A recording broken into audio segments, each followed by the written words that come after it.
Hello friends, welcome to our channel. நாம இப்ப கேட்க போறது எழுத்தாளர் ரதி அவர்களின் ருத்ரனின் உயிர் ரோஜா கதையின் குரலாக நான் உங்கள் ஸ்ரீ. வாங்க கதைக்குள்ள போகலாம். ருத்ரனின் உயிர் ரோஜா அத்தியாயம் 36. மதியம் 2 மணி அளவில் கடினப்பட்டு தன் கண்களை விழித்தான் தேவ். கண் விழித்தவன் பார்த்ததோ தன்னையே பார்த்து கொண்டிருக்கும் தன் ரோஜாவைத்தான்.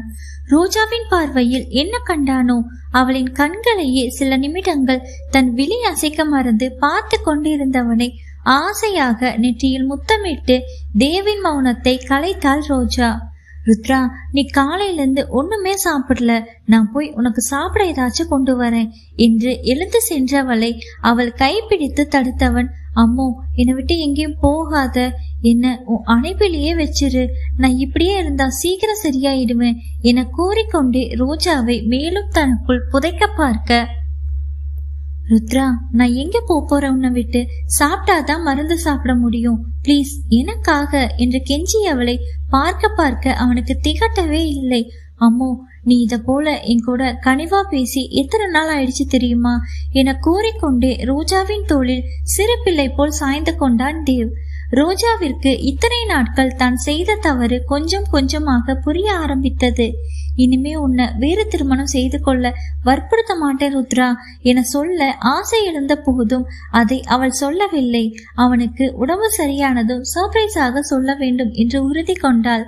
இப்போது உனக்கு என்ன வேணும் அம்மோ, நான் சாப்பிடணும் அப்படித்தானே, நீ என்னை விட்டு எங்கேயும் போகாத, நான் உணவை இங்கேயே வர வைக்கிறேன் என கூறியவன் இன்டர்காமில் அங்கே பணிபுரிபவர்களுக்கு உணவை தன் அறைக்கு எடுத்து வர சொல்லி கட்டளையிட்டான். உணவை மதுமதியிடம் கொடுத்து அனுப்புங்கள் என்று தேவ் கூற ரோஜா அவனை புரியாமல் பார்த்தாள். ஏண்டி என்ன அப்படி பாக்குற என தேவ் ரோஜாவை பார்த்து கேட்க, ஒண்ணுமில்லை ருத்ரா, இந்த அறைக்கு நீங்க எந்த பெண்ணையும் விடமாட்டீங்களே, அதான் எனக்கு ஆச்சரியம் என சாதாரணமாக ரோஜா சொல்ல, நீ தானே எப்போ சொல்லிட்டே இருப்ப அம்மோ, அவ நல்லா வேலை செய்பவள்னு, அவ எப்படி பொறுப்பா இருக்கிறாள்னு இன்னைக்கு நானும் பார்க்கணும், அதனாலதான் வர சொன்னேன் என தேவ் கூற, ஹஹா நல்லா பாருங்க, அவ ஏன் செலெக்ஷன் என கூறி இல்லாத கலரை தூக்கி விட்டபடி ரோஜா கூற, அவளை அள்ளி அணைக்க வேண்டும் போல் பரபரத்த கையை கடினப்பட்டு கட்டுப்படுத்தி கொண்டிருந்தான் தேவ். இங்கு மதுமதிக்கு மனம் முழுவதும் பதட்டமாகவே இருந்தது. வேலையால் ஒருவன் வந்து அவளை தேவ் சார் மேலே உணவை கொண்டு வர சொன்னார் என்று கூறியதிலிருந்து வந்த பதட்டம் தான் இது. எப்போதுமே ஆண் சர்வன்ட் தான் உணவை எடுத்து செல்வார். எதற்காக என்னை அழைத்தார், ஒருவேளை நான் தான் அவர் அறைக்கு சென்றதுன்னு தெரிஞ்சிருக்குமோ என்று பயம் கொண்டவள் நீண்ட நேரம் போகாமல் இருந்தால் தன் மீது சந்தேகம் வரும், ஏதாவது கேட்டா எதையாவது சொல்லி சமாளிப்போம் என்று முடிவெடுத்தவள் உணவை எடுத்துக்கொண்டு அவர்கள் அறை கதவை தட்டி கொண்டு மது அனுமதி கேட்க, உள்ள வா மது என்று ரோஜா அழைத்திருந்தாள். வந்தவளை அப்போதுதான் பார்த்தாள் ரோஜா. முதன்முறையாக புடவை கட்டி மிக அழகாக இருந்தாள் மதுமதி. என்ன மது, இன்னைக்கு ஆளே மாறி போய் அசத்தரா இருக்க என்று ரோஜா சிரித்து கொண்டே கேட்க, ஒண்ணுமில்ல அக்கா, சும்மா தான் புடவை கட்டினேன் என்று முகமெல்லாம் வியர்த்து போய் பதில் கூறினாள். அப்போதுதான் முதன்முறையாக தேவ் தன் தலையை நிமிர்த்தி மதுமதியை கண்டான். மதுமதியும் புரிந்து கொண்டாள் ருத்ரன் தன்னைத்தான் பார்த்து கொண்டிருக்கிறான் என்று. தன்னை முதலாக ருத்ரன் சாதாரணமாக பார்க்கிறான் என்பதை மதுவால் நம்ப முடியவில்லை. அந்த பார்வையில் கண்டிப்பாக கோபம் இல்லை என்று அறிந்தவள் அதிகமாகவே சந்தோஷம் கொண்டாள். மற்ற ஆண்களைப் போல்தான் ருத்ரனும், நான் தான் தவறாக நினைத்து பயந்து விட்டேன், வேறு யாரோ அவன் எதிரி என்று நினைத்துதான் துப்பாக்கியை என் முன் நீட்டியிருக்க வேண்டும் என்று தன்னைத்தானே சமாதானம் செய்து கொண்டாள் மதுமதி. அவள் நினைப்பை கலைக்கும் விதமாக, மது நான் பாத்துக்கிறேன் நீ போ என ரோஜா கூறியிருக்க சுய நினைவுக்கு வந்தவள் அந்த அறையை விட்டு வெளியே வந்து சந்தோஷத்தில் திக்குமுக்காடி போனாள். ரோஜா அவன் வாய் அருகே சாப்பாடு ஊட்ட செல்ல, அம்மோ பிளீஸ் டி, வாயெல்லாம் கசக்குது, இப்போ எனக்கு சாப்பாடு வேண்டாமே, தூக்கம் வேற வருது, நீ வந்து என் பக்கத்துல படு, நான் தூங்கணும் என்று சிறு குழந்தை போல் அவன் அடம்பிடிக்க, கொஞ்சமா சாப்பிடு ருத்ரா, மருந்து சாப்பிடணும்லவா என கெஞ்சி கொண்டே கொஞ்சம் கொஞ்சமாக அவனுக்கு ஊட்டத் தொடங்கினாள். அவனும் அவளுக்கு ஊட்டிக்கொண்டே இருவரும் உணவை உண்டு முடித்தனர். தேவ் சாப்பிட்டு விட்டு மாத்திரை போட்டு 10 நிமிடங்கள் கூட இருக்காது குடலை பிரட்டு கொண்டு வாந்தி எடுத்தான் ரோஜாவின் மீதே. அவன் வாந்தி எடுத்ததில் பதறியவள் அவன் முதுகை தடவி கொடுக்க அப்போதுதான் சற்று ஆசுவாசமானான் தேவ். அடுத்ததாக அருகில் இருந்த தண்ணீரை அவனுக்கு கொடுத்து நெஞ்சை தடவி விட்டாள் ரோஜா. தேவின் மீதும் வாந்தி பட்டிருக்க அவனை சுத்தம் செய்த ரோஜா தன்னையும் சுத்தம் செய்து கொண்டு அவன் அருகில் வந்து ஆறுதலாக அவனை அணைத்து கொண்டாள். அவளை ஆழ்ந்து பார்த்து கொண்டே இருந்தவனை பார்த்து, என்னாச்சு ருத்ரா அப்படி பாக்குறீங்க என ரோஜா கேட்க, அம்மோ உனக்கு அருவருப்பா இல்லையா என அவன் தயங்கி கொண்டே கேட்க, அவன் எதை பத்தி கேட்கிறான் என புரிந்தவள் அஹஹா என சிரித்து கொண்டே, ருத்ரா நீ என்கிட்ட அடிக்கடி ஒரு வார்த்தை சொல்லுவல்லையா, என் தாய் சாகல ஊர் ரூபத்துல என்னோட இருக்கிறான்னு, ருத்ரா நீ என்னோட வளர்ந்த குழந்தைடா என்று அவள் கூறிய அடுத்த நிமிடம் கண்கள் கலக்கம் கொண்டு அவள் மார்பில் தஞ்சம் புகுத்தான் ரோஜாவின் ருத்ரன். அப்படி செய்தவனை இறுக்கி அணைத்து கொண்டு ரோஜா அப்படியே சிறிது நேரத்தில் அவள் மீதே மாத்திரையின் வீரியத்தில் உறங்கியும் போனான் ருத்ரன். எவ்வளவு அழைத்தும் மருத்துவமனைக்கு மட்டும் மறுத்துவிட்டான். அவனை பொறுத்தவரை தனக்கு மருந்தே தன் மனைவிதான் என்று நன்றாகவே உணர்ந்து வைத்திருந்தான். இப்படியே காய்ச்சலும் சரியாக 3 நாட்களுக்கு மேல் ஆகிவிட்டது. அதுவரை இருவரும் கம்பெனிக்கு செல்லாமல் இருந்ததால் வேலைகளும் அதிகமாக இருவருக்கும் இருந்தது. ரோஜாவும் தேவும் மிகவும் அவசரமாக கம்பெனிக்கு கிளம்பி கொண்டு இருந்தனர். அவர்கள் இருவரும் கிளம்பி காருக்கு வர, அம்மு முக்கியமான ஃபைலை மறந்து ரூம்லயே வச்சுட்டேன், நீ கார்ல உட்காரு, நான் போய் எடுத்துட்டு வந்துடுறேன் என கூறி அவன் அறையில் இருந்து ஃபைலை எடுத்துக்கொண்டு கீழே வந்து கொண்டு இருந்தான். அப்போது அங்கே மது நின்று கொண்டிருக்க அவள் அருகில் சென்றவன், மது கொஞ்சம் தண்ணி வேண்டும் என கேட்க மதுவால் இதை நம்பவே முடியவில்லை. தன்னிடமா பேசினான் என்று? இத்தனை நாட்களில் என்னுடன் பேசியதே கிடையாது.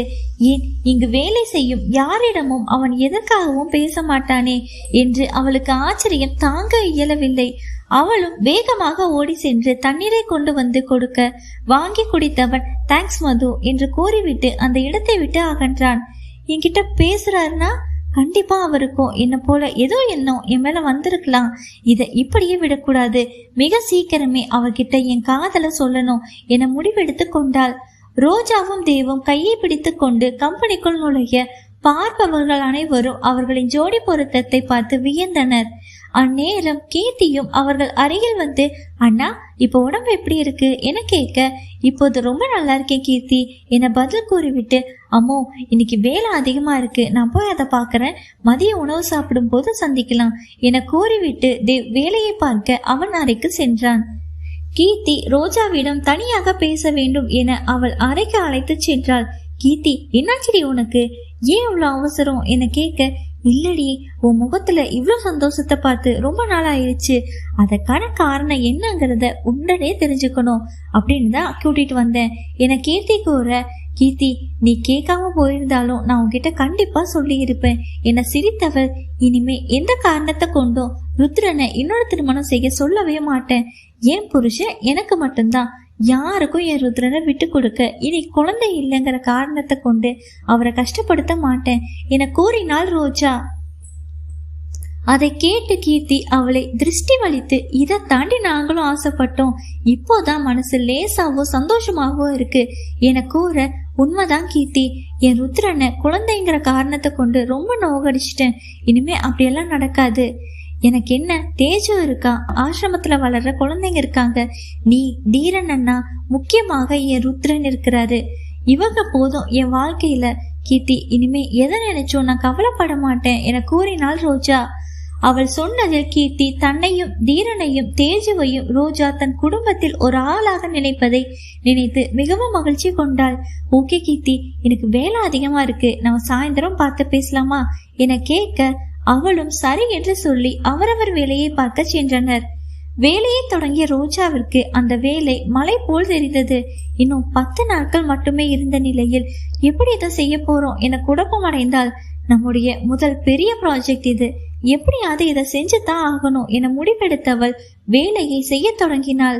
எவ்வளவு வேலை செய்தாலும் இன்னும் நீண்டு கொண்டே போனது அந்த ப்ராஜெக்ட்.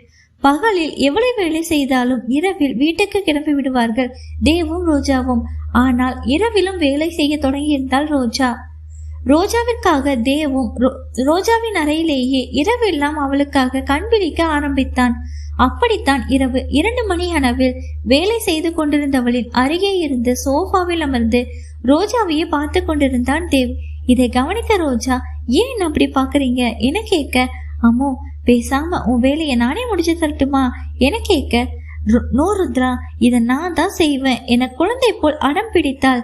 இப்படி கேட்டதற்கு காரணம் தன் ரோஜா இரவெல்லாம் கண் விழித்து கஷ்டப்படுகிறாளே என நினைத்துதான்.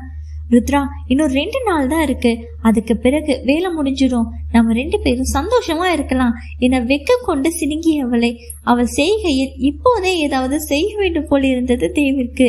இன்னும் 2 நாட்கள் தானே இருக்கு என அவனும் தன்னைத்தானே சமாதானம் செய்து கொண்டான். இப்படியே நாட்களும் அதன் போக்கில் போக ஒரு வழியாக அந்த ப்ராஜெக்டை வெற்றிகரமாக முடித்திருந்தாள் ரோஜா. அதன் பிரசன்டேஷனையும் அனைவரிடமும் தெளிவாக விளக்கி கூற அனைவரின் எண்ணமும் தேவிற்கு சற்றும் குறைவில்லாத அறிவோடு மனைவி அமைந்திருக்கிறாள் என்றுதான் நினைத்தனர். வேலையை பற்றி ரோஜா கூறி முடித்ததும் அங்கிருந்த அனைவரும் கைத்தட்டி தன் பாராட்டை தெரிவித்தனர். தேவ் மற்றும் எதுவும் கூறவில்லை. கீர்த்தி ரோஜாவின் அருகில் வந்து அவளை அணைத்து கொண்டு கன்னத்தில் முத்தம் வைத்து சாதிச்சிட்டடி என கூறிவிட்டு அனைவரும் வெளியே சென்றனர். இன்னும் ருத்ரன் எதுவும் சொல்லவில்லையே என்று நினைத்து திரும்பியவளை அப்படியே தூக்கி கொண்டு சுற்றினான் தேவ். சுற்றிய வேகத்தில் அவளுக்கு தலை சுற்றுவது போல் இருக்க அவளும் சந்தோஷமாக சிரித்து கொண்டே, போது ருத்ரா, இறக்கி விடுங்க, தலை சுத்துது என கூறினாள். அவளை கீழே இறக்கியவன் அவளை பார்த்து, அம்மோ ஐ கான்ட் பிலீவ் இட், நான் ரொம்ப சந்தோஷமா இருக்கேன். என் மனைவி முதல் முறையா இவ்வளவு பெரிய வேலையை தனியா சாதிச்சிட்டதை நினைச்சு ஐ ப்ரௌட் ஆஃப் யூ அம்மோ என கூறிய அடுத்த நிமிடம் அவளின் செவ்விதழ்களை சுவைக்க ஆரம்பித்திருந்தான். அம்மோ, இதை கொண்டாடும் விதமா இன்னைக்கு நைட்டே ஒரு பார்ட்டி ஏற்பாடு செஞ்சிருக்கேன், இனிமே நமக்கு எதுவும் தடையில்லை தானே நைட்டு என இழுத்தவனை அவள் நெற்றியில் காதலோடு முத்தமிட்ட ரோஜா, இனிமே எந்த தடையும் இல்லை என கூறினாள். யாஹூ என துள்ளியவனின் காதில், இன்று இரவு நான் உன்கிட்ட ஒன்று சொல்ல போறேன் என்ற செய்தியையும் கூறினாள் ரோஜா. அம்மோ, அது என்ன, இப்பவே சொல்லுடி, இல்லைன்னா என் தலையே வெடிச்சிடும் என தேவ் கேட்க, இல்ல இத்தனை நாள் பொறுத்துட்டீங்க, இன்னும் சில மணி நேரங்கள் தானே என அவனை சமாதானம் செய்தாள். அவனும் சரி என்று கேட்டுக்கொண்டான். ரோஜாவும் தேவும் தன்னை தயார்படுத்திக் கொள்வதற்காக வீட்டிற்கு வந்திருந்தனர். அம்மோ, நீ மேல போ, நான் கார்ல என் போனை விட்டுட்டேன், எடுத்துட்டு வந்துடுறேன் என கூற, ருத்ரா, இப்போல்லாம் நீங்க எதையாவது தொலைச்சுக்கிட்டே இருக்கீங்களே என ரோஜா கூற, முக்கியமான ஒன்ன தொலைச்சிடக்கூடாது அப்படின்னு தான் பொருட்களை தொலைச்சிட்டு இருக்கேன் என தேவ் அவளுக்கு பதில் கூறினான். புரியலையே என ரோஜா யோசிக்க, அஹஹா என சிரித்தவன், அம்மோ சீக்கிரம் ரெடியாக, கொஞ்ச நேரத்துல நம்ம பார்ட்டிக்கு கிளம்பணும் என கூறியவன் அவள் மேலே ஏறியதை உறுதி செய்து கொண்டு தன் பாக்கெட்டில் இருந்து போனை கையில் எடுத்து உதட்டை வளைத்து சிரித்தான் தேவ். இதையெல்லாம் மதுமதி நன்றாகவே கவனித்துக் கொண்டு இருந்தாள். ஏன் ருத்ரன் போனை பாக்கெட்டில் வச்சுட்டு ரோஜா கிட்ட கார்ல இருப்பதா போய் சொன்னா என குழம்பி போன மதுவின் அருகில் வந்தான் தேவ். அவளை நேருக்கு நேர் பார்த்தவன், இன்னைக்கு நைட்டு கம்பெனில ஒரு முக்கியமான பார்ட்டி இருக்கு, நீயும் தயாராகிடு, இன்னும் கொஞ்ச நேரத்துல கிளம்பணும் என கூறிவிட்டு வேகமாக படிக்கட்டில் ஏறி மேலே சென்றான். மதுவிற்கு தலையும் புரியவில்லை, காலும் புரியவில்லை. தன்னிடம் பேச வேண்டும் என்பதற்காகவா ரோஜாவிடம் போய் சொன்னான் என பூரித்து போனாள் மது. இன்றுதான் சரியான நேரம், என் மனதில் உள்ளதை ருத்ரன் கிட்ட சொல்ல போறேன், அவருக்கும் என் மேல விருப்பம் இருப்பது போலதான் தெரியுது, இதை நாம பயன்படுத்திக்கணும் என முடிவெடுத்தவள் தன்னை அழகாக்கும் வேளையில் இறங்க தொடங்கினாள். சற்று நேரத்தில் ரோஜா தயாராகி தேவின் கண்களுக்கு விருந்தளிக்க அவள் அழகில் மயங்கித்தான் போனான் அவன். அவனும் அவளுக்கு நிகராக அழகாக இருந்தான். ரோஜாவிற்கு தன் ருத்ரன் பட்டு வேஷ்டி அணிவது மிகவும் பிடிக்கும். ஆனால் கம்பெனிக்கு அப்படி செல்ல முடியாது அல்லவா? இது பார்ட்டி என்பதால் ரோஜாவுக்கு பிடித்த இந்த உடையை அவனும் அணிந்தான். இந்த உடையில் இத்தனை வருடம் உடற்பயிற்சி செய்ததன் பலனாக உடல் மிகவும் வலிமையாகவும் கம்பீரமாகவும் அவன் அழகை எடுத்து காட்டியது. சிறிது நேரம் தன் அன்பை இருவரும் கட்டியணைத்து வெளிப்படுத்திவிட்டு கீழே வர அங்கு மதுமதி தயாராக நின்று கொண்டு இருந்தாள். ரோஜா மதுமதியை புரியாமல் பார்க்க, அம்மோ நான் தான் அவளையும் இந்த பார்ட்டிக்கு தயாராகி வர சொன்னேன் என சொல்ல ரோஜாவிற்கு சிறு அல்ல பெரு அதிர்ச்சியாகவே இருந்தது. சற்றே குழம்பையும் போனாள் ரோஜா. இருந்தாலும் தன் மனது தன் ருத்ரனை தவறாக நினைக்க கூடாது என தன்னை கட்டுப்படுத்தி கொண்டாள். தேவ் கார் ஓட்ட முன்னால் ரோஜா அமர பின்னால் மது அமர்ந்து வந்தாள். சில நிமிடங்கள் அங்கே மௌனம் நிலவியது. தேவிற்கு நன்றாகவே புரிந்தது ரோஜா ஏன் இப்படி அமைதியாக வருகிறாள் என்று. அவள் அமைதியை பார்த்து உதட்டினோரம் சிறு புன்னகை உதிர்க்கவே செய்தான். இப்போது பார்ட்டிக்கு கீர்த்தியும் தீரனும் அழைக்கப்பட்டு இருக்க தேஜுவையும் அவர்கள் தூக்கி வந்திருந்தார்கள். ரோஜாவும் கம்பெனிக்குள் நுழைய தேஜு ரோஜாவை பார்த்ததும் ரோஜாமா என தாவி கொண்டாள். ரோஜாவும் தேஜுவை ஒரு இடம் பாக்கி இல்லாமல் முத்தத்தால் அவளை நிரப்பினாள். தீரன் கீர்த்தி ரோஜாவையும் தேவையும் பார்த்து மிகவும் அழகாக இருப்பதாக கூறினர். பிறகு அந்த இடமே ஆட்டம் பாட்டம் என களை கட்டியது. கீர்த்தியும் தீரனும் பல பாடல்களுக்கு நடனமாடியும் ஒருவர் பற்றி மற்றொருவர் பாடியும் கொண்டிருந்தனர்.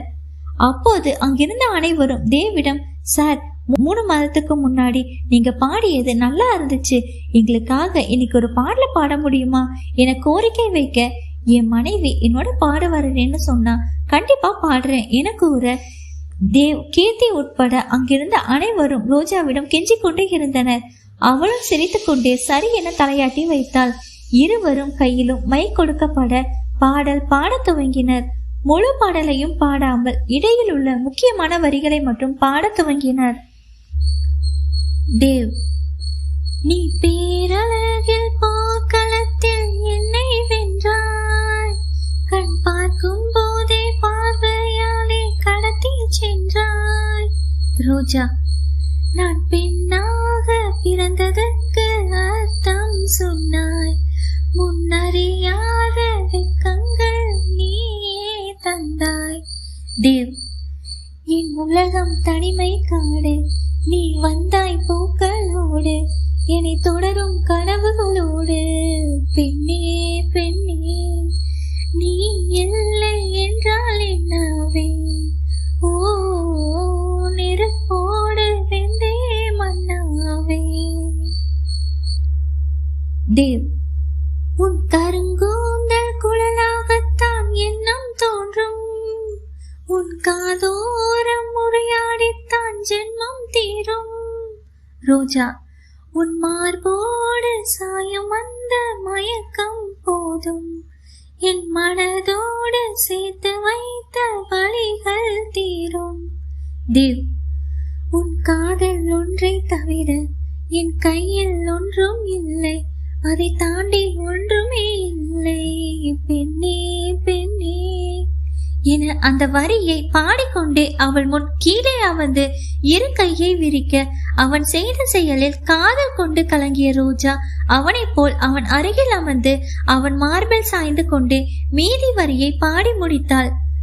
நீ இல்லை என்றால் என்னாவே, ஓ நெருப்போடு வெந்தே மன்னாவே.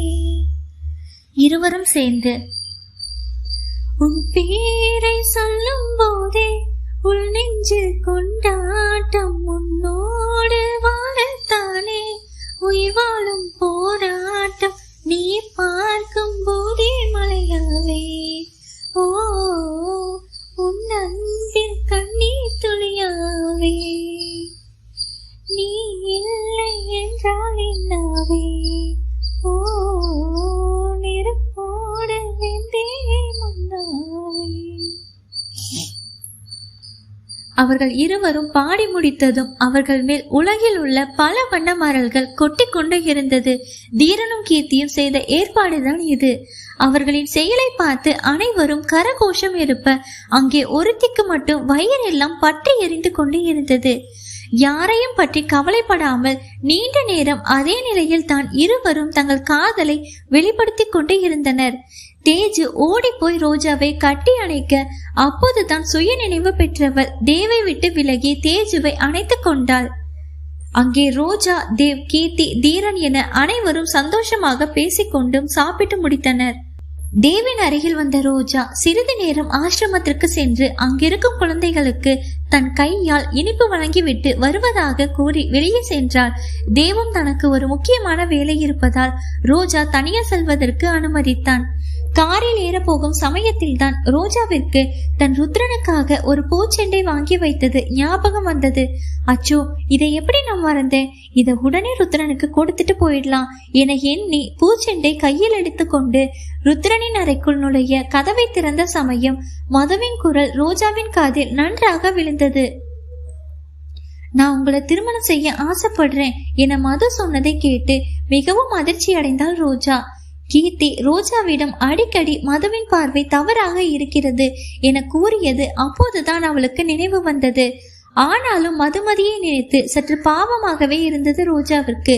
தன்னுடைய ருத்ரன் அவளுக்கு மிகவும் கோபமாக அல்லவா பதில் கூறுவார் என்று யாரை பற்றி ரோஜா நினைத்தாலோ அவனின் பதில் உடனே திருமணம் செஞ்சு கொள்ளலாம் என தேவ் சொல்ல ரோஜாவின் கையில் இருந்த பூச்செண்டு ரோஜாவின் கையில் இருந்து எந்த உணர்ச்சியும் இல்லாததால் கீழே விழுந்தது.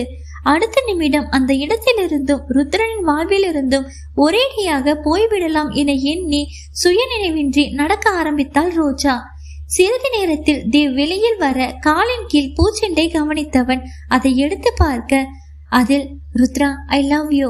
உங்ககிட்ட சில நாட்களாகவே நான் சொல்ல துடித்த வார்த்தைகள் இதுதான். இனிமே உங்களை இன்னொரு திருமணம் செய்ய சொல்லி நான் வற்புறுத்த மாட்டேன். உனக்கு நான் எல்லாமும் ஆகும், எனக்கு நீ என்று அதில் எழுதி இருந்ததை படித்தவன் ஒரு நிமிடம் அதில் மிக மிக சந்தோஷம் அடைந்தவன் அடுத்த நிமிடம் இந்த பூச்செண்டு ஏன் கீழே கிடக்கிறது என்ற காரணத்தை அறிந்து கண்ணின் ஓரத்தில் நீர் வந்து ரோஜா எழுதியிருந்த வார்த்தைகளில் விழுந்தது. தொடரும். யாரும் கமெண்ட்ஸ்ல வந்து என்ன திட்டக்கூடாதுப்பா, எதுவா இருந்தாலும் பேசி தீர்த்துக்கலாம், வன்முறக்கூடாது, அவ்வளவுதான் சொல்லிவிட்டேன். என்ன நண்பர்களே, கதை பிடிச்சிருக்கா? கதை உங்களுக்கு பிடிச்சிருந்துச்சுன்னா லைக் பண்ணுங்க, கமெண்ட் பண்ணுங்க, ஷேர் பண்ணுங்க, மறக்காம நம்ம சேனலை சப்ஸ்கிரைப் பண்ணுங்க. மீண்டும் அடுத்த அத்தியாயத்தில் சந்திப்போம். அதுவரை உங்களிடமிருந்து விடைபெறுவது நான் உங்கள் ஸ்ரீ. நன்றி, வணக்கம்.